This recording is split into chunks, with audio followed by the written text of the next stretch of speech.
Bahadur cinema తర్వాత చాలా కాలం తర్వాత ఈరోజు మళ్ళీ లక్ష్మీ నరసింహ ప్రొడక్షన్స్ బ్యానర్ మీద రవితేజ గారి హీరోగా ఒక్కంత వంశీ గారు కథతో విక్రమ్ సిరి గారి డైరెక్షన్లో నేను నల్లమలుపు బుజ్జి గారు కలిసి టచ్ చేసి చూడు అనే ఒక మాస్ ఎంటర్టైనర్ని ఈరోజు స్టార్ట్ చేయడం జరిగింది. ఈ సినిమా టోటల్ ఎంటర్టైనర్గా ఉంటుంది. అంటే అదూర్స్ తర్వాత చాలా కాలం తర్వాత తీస్తాం కాబట్టి మేము కూడా దీన్ని ఒక మంచి ప్రెస్టేజ్ ప్రాజెక్ట్గా తీసుకున్నాం. దీన్ని ఒక్కంత వంశీ గారు కూడా మంచి కథ సమకూర్చారు.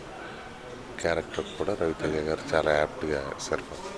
ఇంత వర్క్ చేయడం ఎప్పుడు చాలా బాగుంటుంది. ఆల్రెడీ నేను కిక్ రాశాను, కిక్ 2 రెండు రాశాను. Most energetic hero. ఆ కథ రాసేటప్పుడే ఆయన గుర్తు చేసుకుంటుంటే ఆ సీన్లు డిజైనింగే వేరేగా ఉంటుంది. చాలా హ్యాపీ ఇంత వర్క్ చేయడం. ప్రొడక్షన్ హౌస్ ఇది ఇట్స్ ఆల్మోస్ట్ లైక్ నా సొంత మనుషుల ప్రొడక్షన్ హౌస్ లాగా అనమాట ఇది. ఎందుకంటే బుజ్జన్న నేను లాస్ట్ టైం రేసుగురం పనిచేశాను బుజ్జి గారితో.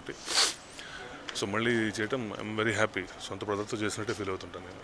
తను కూడా నాకు చాలా రోజుల నుంచి ఇది చాలా ఏళ్ళ నుంచి తెలుసు.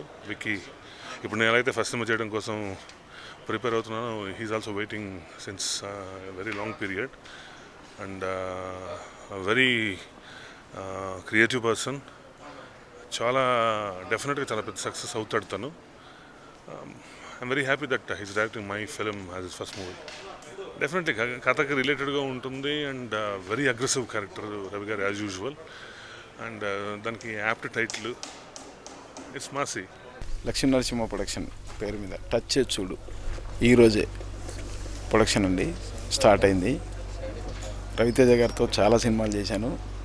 ఈ సినిమాలో కూడా వారి కాంబినేషనే. వీళ్ళ సంస్థలో కూడా ముందు సినిమాలు చేశానండి. మంచి సంస్థ. రవి గారి సినిమాలు తెలుసు మీకు ఎలా ఉంటాయో. చాలా హ్యాపీగా కుటుంబం అంతా నవ్వుకోవడానికి, పిల్ల పాపలతో కలిసి చూడడానికి చాలా చక్కటి కుటుంబ కథా చిత్రం. సో అట్లాంటి సినిమాలు చేయడం నాకు కూడా ఈ అవకాశం ఇచ్చిన దర్శక నిర్మాతలందరికీ కృతజ్ఞతలు.